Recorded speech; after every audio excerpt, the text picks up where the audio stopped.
আমি শুধু এইটুকু বলতে চাই যে আমরা চাই আগামী ভোটে যেন জনগণের মতামতের সুস্পষ্ট প্রতিফলন হয়।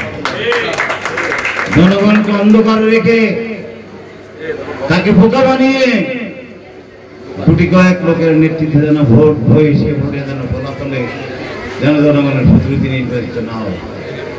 জনগণ যেন তার প্রতিনিধিকে নিজের ভোটে দিয়ে অবাধ ও নিরপেক্ষভাবে ভোট দিয়ে যেন নির্বাচিত করে, আমরা সেই রকম একটা পরিবেশ আমরা সকলে মিলে তৈরি করতে চাই। আমি আজকে বলতে চাই, আমার বক্তব্যের শুরুতে এটাকে রাজনীতির উদ্দেশ্য সংগঠন পাওয়া যাবে না, বরং এই অঞ্চলের রাজনৈতিক পট পরিবর্তনের জন্য, আদর্শিক রাজনীতিকে প্রতিষ্ঠিত করার জন্য রাজনৈতিক কর্মীদের নীতি নৈতিকতা এবং আদর্শবোধ যেন আরো শক্তিশালী হয়।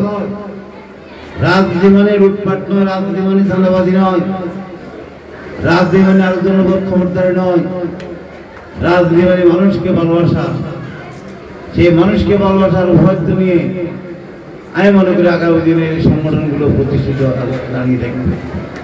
একটু পরিবর্তন তো হবে।